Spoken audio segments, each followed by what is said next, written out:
Hey, this is Meredith's husband. I've got some SEO advice for you, but I'm going to keep it really simple so that you can understand it, so it makes sense, and most importantly, so you can actually use it.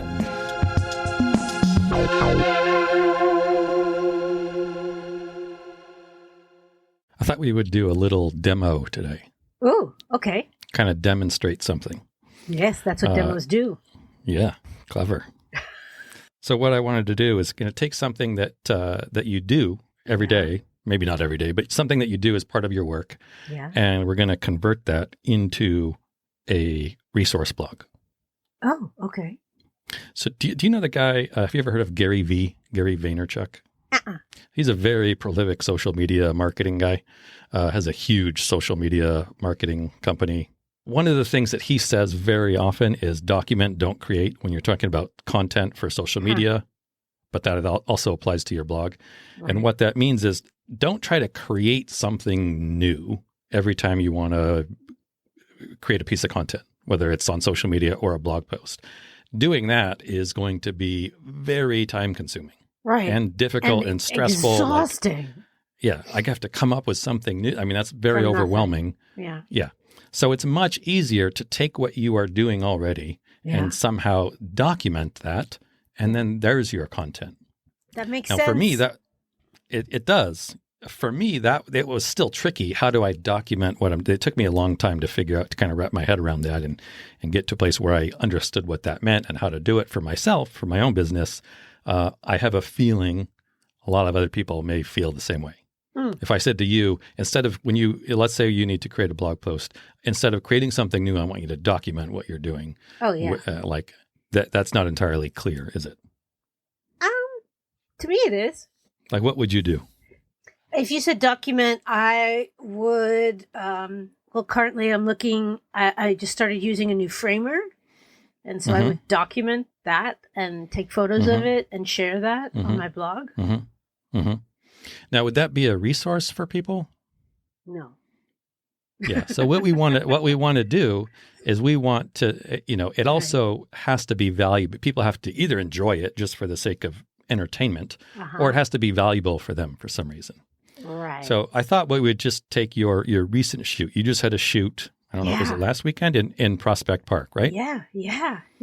So let's find a way to, because this is one of your first shoots of the year. Your winter, your January and February are slow. So now that weather is getting warmer, people are back outside.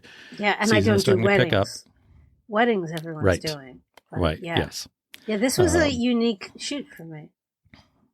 Right. So how can we take that shoot and create something useful for people? Yes. Because I guarantee you people are searching for something like best places to take photos in Prospect Park. I guarantee you. Yeah, you went to Prospect Park and you didn't just walk into the park and start taking photos, right? You thought of some places first. Yeah. And in fact, yesterday when I was walking the dogs, I saw another photographer photographing a couple, and I thought, oh yeah, that does look like a great place. I never thought of that. Yeah. So, and here's a little a secret for like some super easy, quick keyword research. This is, and I use this quite frequently. I take what I find here and then go do deeper research. But if you want to do like very simple, fast keyword research, go to Google, type in what you're thinking of. In this case, I would type in Prospect Park photographs. Yeah. Scroll down a little bit and you're going to see a section maybe midway down the page or so that say people also ask. Oh. And then there will be 4 to 5 questions. And those 4 to 5 questions are going to be the 4 to 5 most popular questions that people are asking in relation to what you just did a search for. So I bet that 1 or 2 or maybe 3 or 4 of those are going to have something to do with what are the best places in Prospect Park to take photographs. I bet you're right. Yes. So if that's the case, then yes, this would be a good blog. If nobody is doing a search, then okay, you know what? Maybe it wasn't not a good idea. That happens.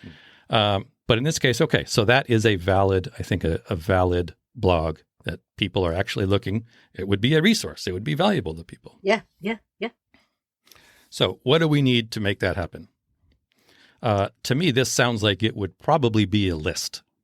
Yeah. A list format. Now, not just a list like a big list of 100 different places, but a list in the sense of like maybe your top 3 places, and then for each of those we'll do like a photograph or a few photographs and a little bit of a description and a little bit of explanation. For something like this, just personally, I would start with 3 places. Yeah. Because you can't it's say short and sweet. Yeah, you can't say one. You can't say this is the best because that's very subjective. People are going to read it and they're going to be very eager to disagree with you. Yeah. You can't say 2. That's not that it just seems very then it's an either small. or. Yeah. 3 starts to be a list. And it's not 5 or 10. It's not, you don't have to go out and photograph 10 places. You don't have to talk about 10 places. It's 3. It's doable. And here's another secret. If you want to add to it, you can add a 4th later. Just change the title to the top 4 places. It can grow over time. The most successful blogs in terms of SEO are updated frequently. It's not a write it once and then just forget it. Really? But I've seen business blogs that, you go back every week and something has changed. Now, does that affect ranking or does that affect anything? It's going to help. It's going to help ranking. If Google knows that a page, you're keeping it up to date. Mm-hmm. Google does like to see up to date things. It does. And if Google knows a certain blog post or a page is being updated every week, well, it's going to be pretty current. Right.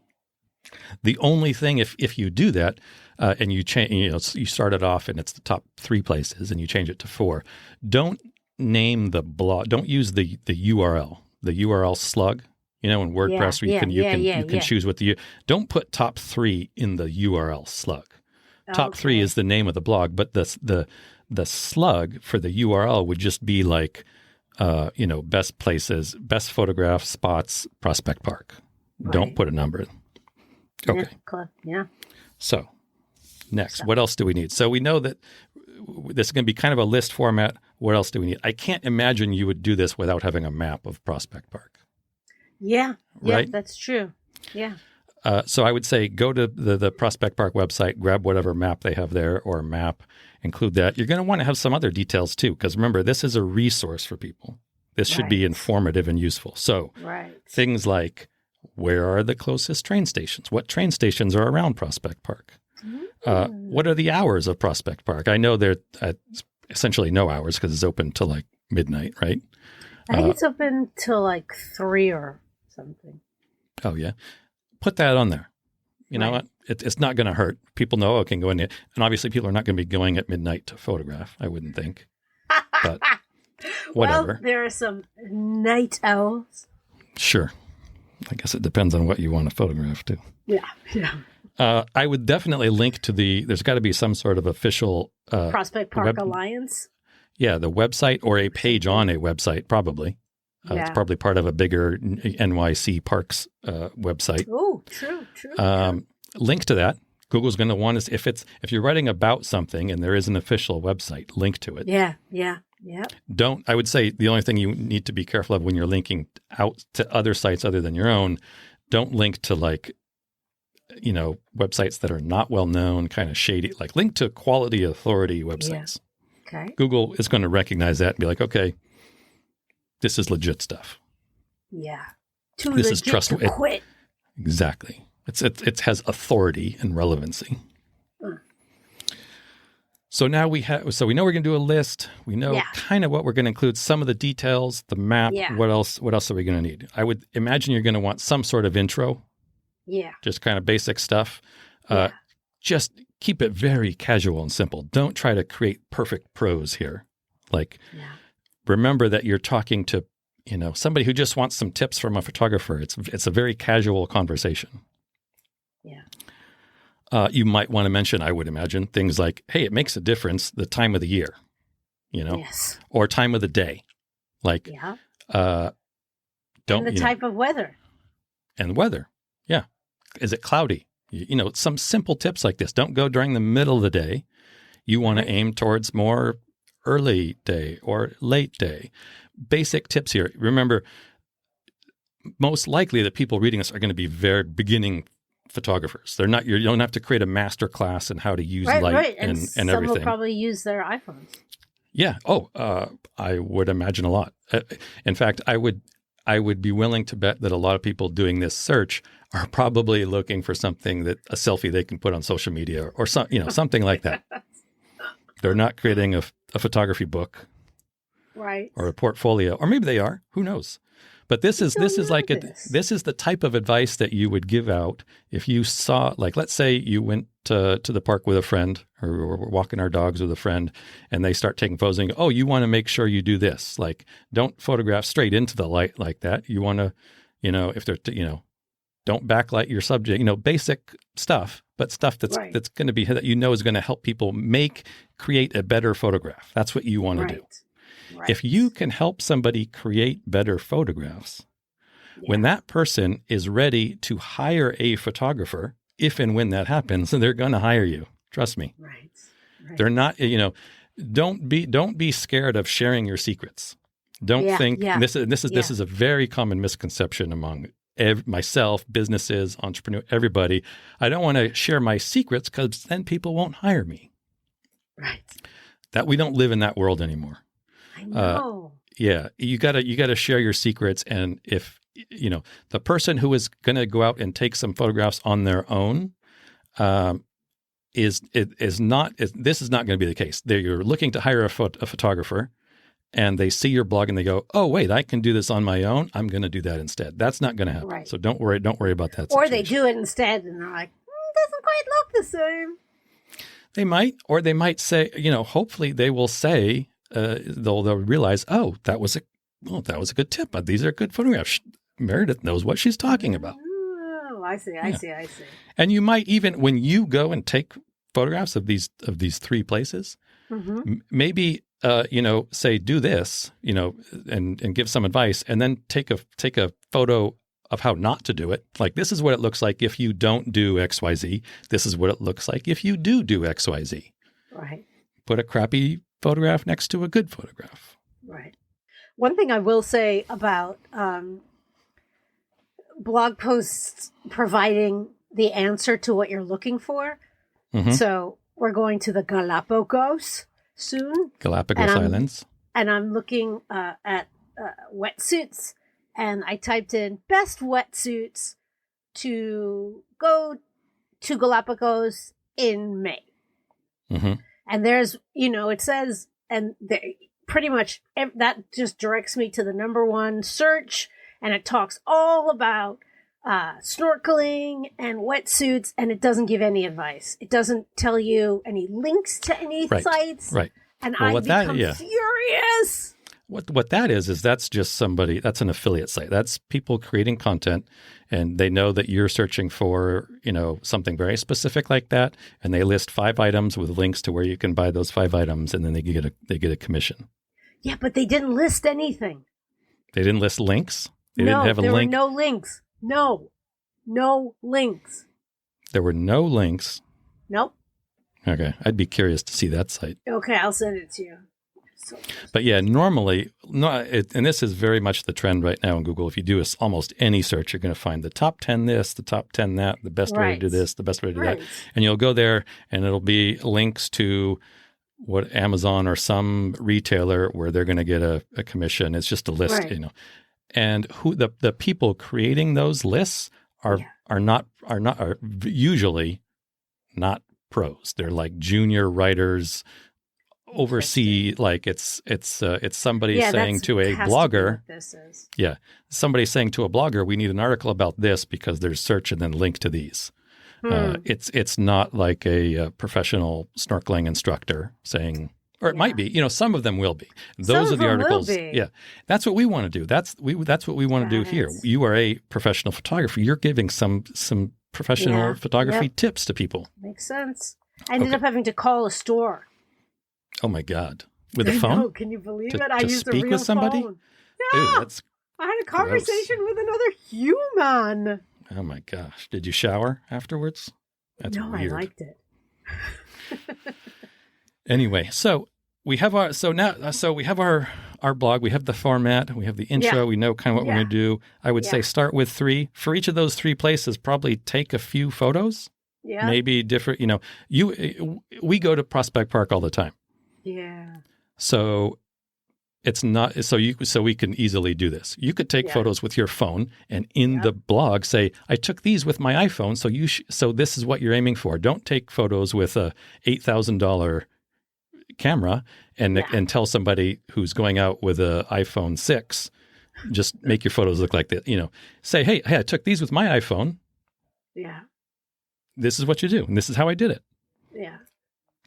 You can also you can take images from the shoot that you just did in Prospect Park, and you can include those too.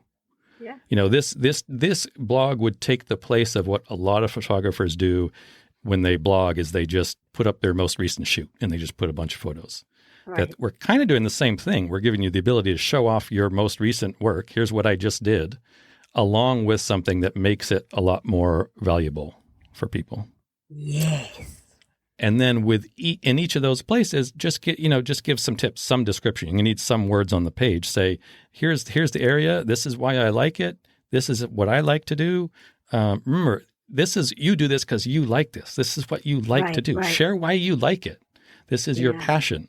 Yeah. All right. So, I hope that helps. I hope that helps to clarify the process of number one, how you document and don't create. Hopefully that's going to take some stress off, some anxiety of like, what do I create? Because that's a real, I don't like that feeling myself. And at the same time, create something that people are actually looking for and going to want to use. Because this is not, once you get in the hang of this, it's really easy. I just created, my latest blog I just created a few days ago, and it was something a client asked me to do. It was something that takes 30 minutes. And so I said, oh, you know what? People are going to want to see this. I just pressed record on my screen and just spoke into the mic of what I was doing at the end, put it on my own blog and put a transcript beneath it. Making that blog, it took me less than 10 minutes. Wow. To actually do the blog part. It's just what I do. I just documented it. And later, if I find that, is it the greatest blog in the world? No. But I know people are going to probably be looking for that information.